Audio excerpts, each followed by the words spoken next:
सुप्रभात हिमाचल तो मौजूद हुए हैं आपके सामने हिमाचल प्रदेश की सुबह की ताज़ा खबरों के साथ। तो आइए शुरू करते हैं बिना समय गवाए हुए नॉन स्टॉप ताज़ा खबरों के सिलसिले। अब दुश्मनों के रडार से बच सकेंगे जल और थल पर चलने वाले सैन्य वाहन, आईआईटी मंडी ने किया शोध। देश की सैन्य शक्ति को मजबूत करते हुए भारतीय प्रौद्योगिकी संस्थान आईआईटी मंडी के शोधकर्ताओं ने एक ऐसी तकनीक का आविष्कार किया है जिससे जल थल पर चलने वाले घातक सैन्य वाहन और खुफिया ठिकाने दुश्मनों के रडार की नज़र में नहीं आ पाएंगे। वैज्ञानिकों ने एक ऐसी मटेरियल तकनीक बनाई है जिसकी परत चढ़ाने से वाहन या खुफिया ठिकाने अत्याधुनिक रडार को भी चकमा देने में सक्षम होंगे। वहीं यह मटेरियल रडार फ्रीक्वेंसी सिग्नल की बड़ी रेंज को एब्जॉर्ब करने में सक्षम होगा, चाहे रडार के सिग्नल किसी भी दिशा से ऑब्जेक्ट को कवर करना चाहे। School of computing and electrical engineering के सहायक professor doctor Srikanth Reddy, doctor Avneesh Kumar और डॉक्टर भूषण पादी ने मिलकर यह खोज की है।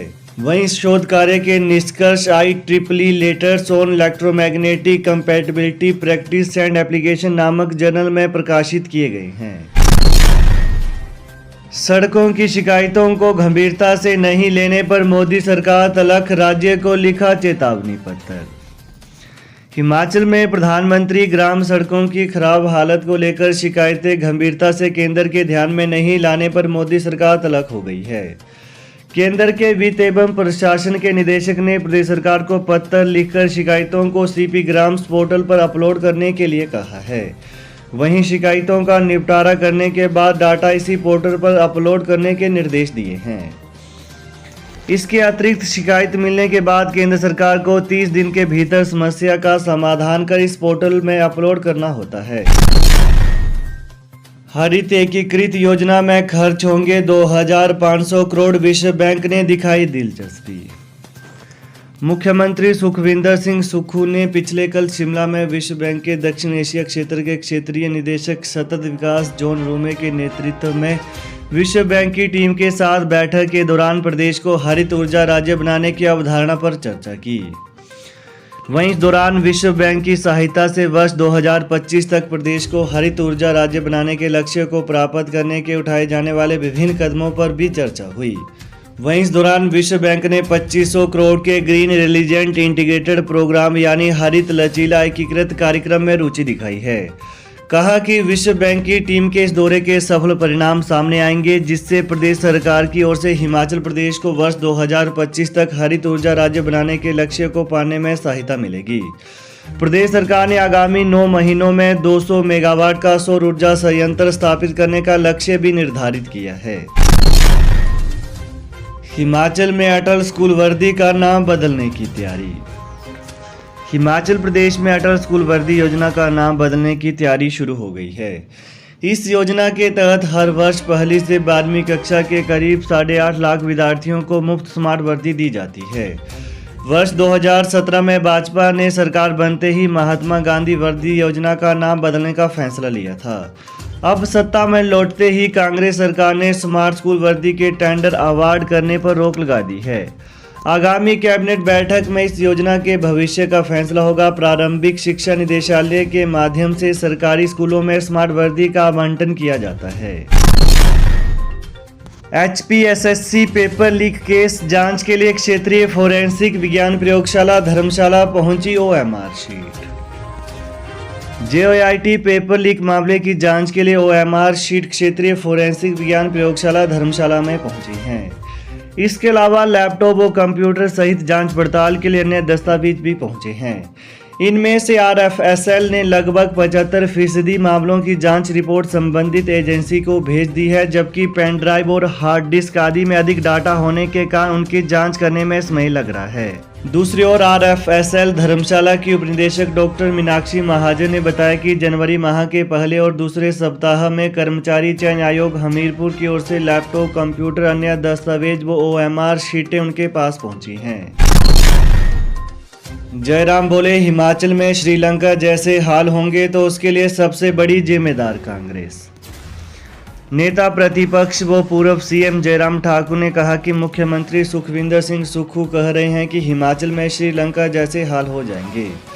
अगर श्रीलंका जैसे हाल हो जाएंगे तो उसके लिए सबसे बड़ी जिम्मेदार कांग्रेस होगी। जिस प्रकार के वायदे उन्होंने जनता से किए हैं, जिससे वो 10 गारंटी के रूप में लाए थे, उससे सालाना हजारों करोड़ों का खर्चा प्रदेश का बढ़ेगा। हिमाचल में विकास कार्य ठप हो जाएगा। मुख्यमंत्री बार बार कह रहे हैं कि उन्हें 4 साल चाहिए। प्रदेश की अर्थव्यवस्था सुधारने के लिए 4 साल बाद तो जनता ही सरकार का रुखस्त कर देगी। इसके अतिरिक्त जयराम ने शिमला में बयान जारी कर कहा कि सत्ता परिवर्तन के बाद जो सरकार सत्ता में आती है उसे देनदारियों के रूप में कई खर्चे साथ में मिलते हैं, जैसे डीए की किस्त हो या पेंशन की देनदारी हो। मुख्यमंत्री सुक्खू बार बार 11,000 करोड़ का राग गा रहे हैं और इसे कर्ज में जोड़ रहे हैं। यह बिल्कुल गलत है। जब भाजपा सत्ता में आई थी तो उन्हें पूर्व कांग्रेस सरकार की देनदारियों को देना पड़ा था, जो उन्होंने अदा किया था। वर्तमान सरकार को यह सल गणना समझ नहीं आ रही है। शहरों के आसपास डटे सरप्लस शिक्षकों के दूरदराज वाले स्कूलों में होंगे तबादले, बैठक में लिया फैसला। राजधानी शिमला सहित जिला मुख्यालयों के आसपास स्थित स्कूलों में लंबे समय से डटे सरप्लस शिक्षकों के दुर्गम और दूरदराज के स्कूलों में तबादले किए जाएंगे। राज्य सचिवालय में शिक्षा विभाग की समीक्षा बैठक में शिक्षा मंत्री रोहित ठाकुर ने शिक्षकों का युक्तिकरण करने का फैसला लिया। डेपुटेशन पर कार्यरत शिक्षकों की सूचना भी मांगी गई है। कहा कि प्रदेश के दूरदराज के क्षेत्रों वाले स्कूलों में स्टाफ की भारी कमी है। शिक्षा विभाग में ट्रांसफर नीति भी बनाई जाएगी। इसमें दुर्गम दूरदराज के क्षेत्रों में रिक्त पद भरने पर विशेष ध्यान दिया जाएगा। समीक्षा बैठक की अध्यक्षता करते हुए शिक्षा मंत्री रोहित ठाकुर ने प्रदेश के स्कूलों में रिक्त 12,000 पदों को भरने में तेजी लाने के निर्देश दिए। कहा कि बैच वाइज और पदोन्नति के जो मामले कोर्ट में लंबित नहीं है उन्हें जल्द निपटाया जाएगा। मुख्यमंत्री कार्यालय ने रोका विधायक निधि का पैसा, 68 विधायकों के हाथ बंधे के बंधे।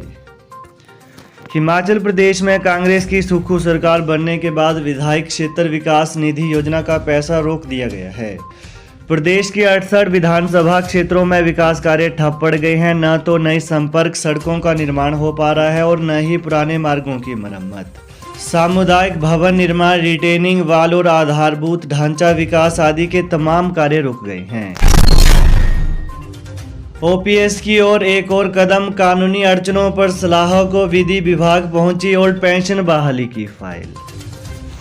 हिमाचल में करीब 20 साल की अवधि के बाद ओल्ड पेंशन को दोबारा बहाल करने के लिए राज्य सरकार ने एक कदम और आगे बढ़ाया है। 13 जनवरी को पहली कैबिनेट में हुए इस फैसले के बाद वित्त विभाग के पेंशन विंग ने कुछ क्लैरिफिकेशन के लिए फाइल विधि विभाग को भेज दी है। इस ड्राफ्ट में अभी न तो स्टैंडर्ड ऑपरेटिंग प्रोसीजर यानी एसओपी है और न ही नए पेंशन रूल्स हैं, लेकिन विधि विभाग से क्लैरिफिकेशन आने के बाद पेंशन रूल ड्राफ्ट बनेंगे।